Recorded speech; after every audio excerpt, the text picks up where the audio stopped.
Roma es una ciudad de más de 2.000 millones de habitantes, que se encuentra en el continente europeo, actualmente capital de Italia. Se destaca por sus paisajes y lugares interesantes como el Coliseo Romano, la Basílica de San Pedro, el Panteón de Roma, etc. Pero si también hay algo que se destaca Roma es por su pasado. Por haber pasado por tres formas de gobierno, hoy repasaremos qué gobiernos pasaban por la antigua Roma. La primera forma de gobierno fue la monarquía, donde Roma estuvo gobernada por reyes. Tradicionalmente comenzó con la propia fundación de la ciudad de Roma por Rómulo el 21 de abril del año 753 a.C. y terminó con la expulsión del último rey en el año 509 a.C. Todos sus reyes, excepto Rómulo, por haber sido el fundador de la ciudad, fueron elegidos por la gente de Roma para gobernar la forma vitalicia y ninguno de ellos usó la fuerza militar para acceder al trono, aunque muchos historiadores antiguos afirman que el rey era elegido por sus virtudes y no por su ascendencia, más allá de su autoridad religiosa. El rey era protegido de los juicios llevados por sus acciones gracias al imperium. Cuando el rey fallecía, Roma entraba en un periodo de interregnum, donde el Senado nombraba varios que se sucedían en el tiempo hasta que se nombraba a uno nuevo. Otra forma de gobierno fue la República Romana, donde Roma adoptó esta forma de gobierno tras la caída de la monarquía romana. Se extendió del año 509 a.C. hasta el año 27 a.C. La República Romana consolidó su poder en el centro de Italia. Se puso como dominante de la península itálica, sometiendo y unificando a los demás pueblos itálicos. En la segunda mitad del siglo III a.C. proyectó su poder fuera de Italia, lo que la lleva a una serie de enfrentamientos con otras grandes potencias del Mediterráneo, en lo que derrotó a Cartago y a Macedonia, anexionándose sus territorios. Algo que se destaca de esta época es por la pelea que hubo entre los patricios y los plebeyos, las dos principales clases sociales. Esta pelea surge debido a que los plebeyos tenían menos derechos e igualdad política que los patricios, que tenían mayor poder en la república. Los personajes que más se destacaron durante esta forma de gobierno fueron Marco Tulio Cicerón, uno de los grandes retóricos y oradores más grandes de la historia.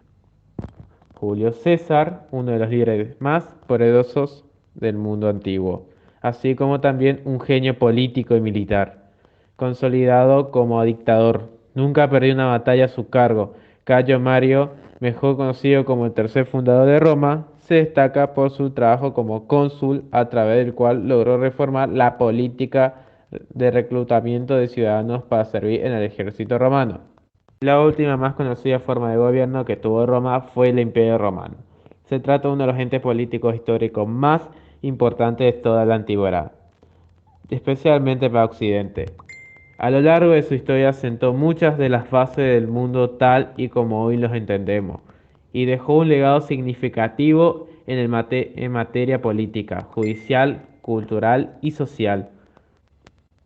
Fue tanta su importancia que tras su caída hubo numerosos intentos por reunificarlos y refundarlos, dando origen así al Imperio Carolingio a manos de Carlomagno y del Sacro Imperio Romano Germánico. Sin embargo, cuando hablamos del Imperio Romano, nos referimos a su punto histórico más alto, alrededor del 117 después de Cristo. La vida en el Imperio Romano fue en general cosmopolita y compleja. La cultura romana fue fuertemente influenciada por la griega. Supo interesarse por los productos y las culturas de los territorios colonizados. Sin embargo, imponían su lengua y religión a la par que otorgaba la ciudadanía romana. Semejante territorio era difícil de recorrer y requirió ser dividido en provincias, que inicialmente fueron 46, pero a través de subdivisiones terminaron siendo 96. Muchos de los nombres de dichas provincias engendraron el nombre actual de países y regiones como Britania, Germania, Abaética, Luadenia y Galía. La capital del imperio fue Roma, pero también en distintos momentos fueron Milán, Ravenna, Nicomedia y Constantinopla. Igualmente las monedas romanas eran de denario y sólido bizantino. La historia del Imperio Romano se suele dividir en dos etapas o periodos. El Alto Imperio. Esta es la etapa del auge del Imperio Romano, en la que tiene lugar su expansión territorial y la mayor de sus conquistas militares, de la mano de cuatro dinastías diferentes: la Julio-Claudia, la Flavia, la Antonina y la Severa. Comienza con la Pax Romana de Augusto y tiene su fin en la llamada crisis del siglo III, con el ascenso de Diocleciano al poder del imperio. Y después está el Bajo Imperio. Etapa de la decadencia política y económica del imperio, que inicia con la crisis de gobernabilidad que generó el asesinato del emperador Alejandro Severo en el año 235.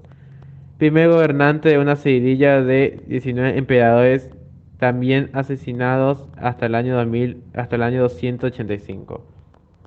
Durante este periodo aparece por primera vez la idea de manejar separadamente el ala occidental y oriental del imperio, puesta en práctica por primera vez por Teodosio I, quien entregó a cada uno de sus hijos uno de los dos tronos recién creados.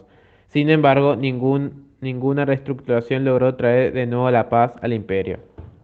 La caída del Imperio Romano de Occidente se produjo en el año 476, cuando el rey de los Érulos, Odoacro, destituyó a Rómulo Augustulo, último de los emperadores romanos. Ello se produjo en el marco de una serie de invasiones bárbaras provenientes de la Germanía.